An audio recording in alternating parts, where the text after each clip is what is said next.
Hallo und herzlich willkommen auf Epic. Heute für euch von Holosun das 407CO.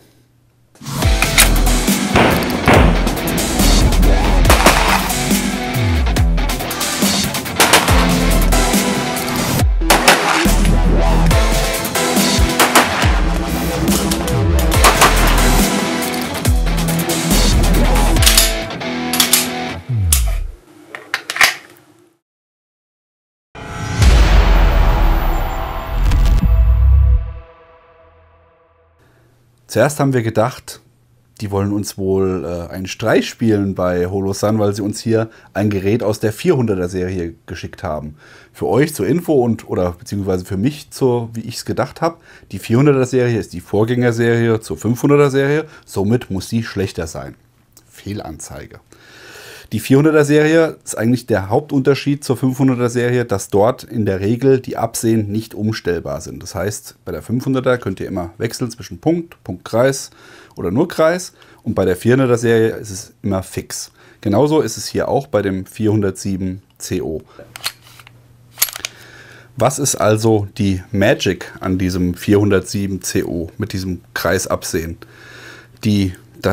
Das Geheimnis dahinter ist, der 8 MOA Punkt ist gar kein Punkt, sondern es ist ein 8 MOA Kreis mit einem dicken, fetten Rand. Also ihr habt wirklich anstatt einem ausgefüllten Punkt einen dicken Rand und in der Mitte eine Lücke, eine leere Fläche. Und das wiederum ist super, super geil, gerade hier zum Pistoleschießen auf kurze Distanzen, weil ich damit natürlich sehr, sehr wenig vom Ziel verdecke. Also damit kann ich sowohl dynamisch schnell als auch präzise schießen. Also von daher eine sehr feine Sache. Kommen wir kurz zu den technischen Parametern des Gerätes. Wir haben ein Gewicht von 75 Gramm. Das Gehäuse ist aus 7075 Aluminium gefertigt und hat eine Wasserdichtigkeit von IP67. Die Betriebstemperatur liegt bei minus 10 Grad bis plus 50 Grad, die Lagertemperatur bei minus 40 Grad bis 70 Grad. Das Absehen ist wie erwähnt nicht umstellbar. Es handelt sich hier um einen 8 MOA Kreis mit einem dicken, fetten Rand. Die Linsengröße beträgt 16 x 23 mm. Die Höhen- und Seitenverstellung lässt sich plus minus 50 MOA verstellen. Die Höhen- und Seitenverstellung ist in 0,5 MOA Schritten möglich. Und das Wichtigste bei der Kurzwaffe, eine Vibrationswiderstandsfähigkeit von 5000 G. Weiterhin haben wir eine Batterielebenszeit von 50.000 Stunden, die durch die Shake-Awake-Technologie, also ein automatisches Ausschalten nach 8 Minuten und Einschalten bei geringster Erschütterung, unterstützt wird. Sobald bei Holosun im Namen ein C vorhanden ist in der Produktbezeichnung, haben wir ein Gerät mit Solar. Das ist hier auf dem Gehäuserand oben aufgebracht, hat den Vorteil, dass ich eine automatische Helligkeitsregulierung habe, die zusätzlich auch nochmal die Batterie schont, bedeutet, die Helligkeit passt sich automatisch der Umgebungsbeleuchtung an. Wollt ihr die automatische Helligkeitsregulierung mit dem Solarbetrieb nicht nutzen, könnt ihr durch langes Gedrückthalten der Plus-Taste diese Funktion ausschalten und habt dann eine manuelle Helligkeitsregulierung mit den Plus- und Minustasten. Was bekommt ihr mit eurem Holosun Visier im Lieferumfang? Ihr habt einmal hier die typische Pappverpackung in der Plastikbox. Darin ist natürlich einmal die Optik, die wir gerade eben schon demontiert haben. Dann habt ihr eine Picatinny-Mount, falls ihr die Optik auch auf einem AR-15 oder auf einer Schrotflinte nutzen wolltet, wäre hierfür die Montageplatte. Dann habt ihr Schrauben dazu, kurz und lange Schrauben, einmal für Picatinny, einmal für direkte Pistolenmontage. Übrigens, für alle, die das auf der Pistole montieren, ihr braucht hier auf eurer Waffe eine Trijicon-Basis. Dann passt auch euer Holosun hier drauf.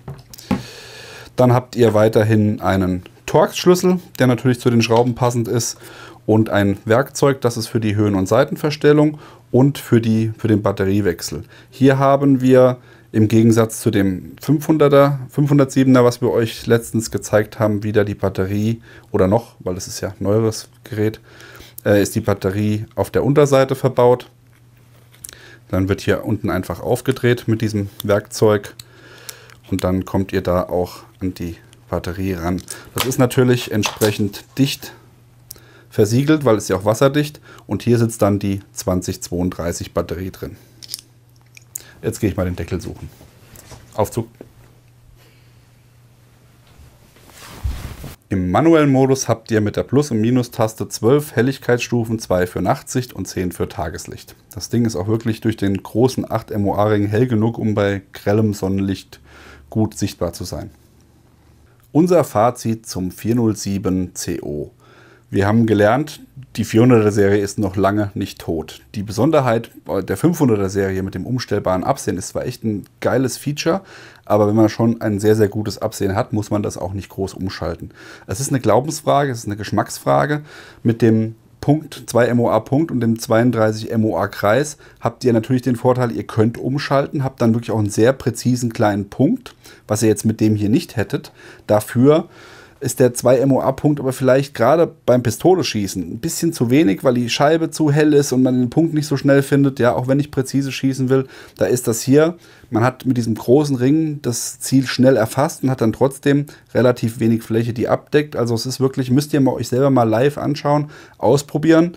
Wir finden auf der Kurzwaffe tatsächlich, macht das hier vielleicht ein bisschen mehr Sinn. Und das hier kann man dann natürlich super nochmal nutzen, um es bei der AR-15 als Backup-Sight zu nutzen oder halt für die Schrotflinte. Denn dafür ist ja auch dann der große Kreis noch perfekt gedacht. Eure Entscheidung, wir finden beide Geräte sehr gut. Den Link zu Holosun blenden wir euch unten ein, da gibt es die Geräte auch zu kaufen. Wenn euch das Video gefallen hat, lasst ein Like da, abonniert den Kanal, falls noch nicht geschehen, und dann sehen wir uns beim nächsten Mal. Bis dann, macht's gut, bye bye.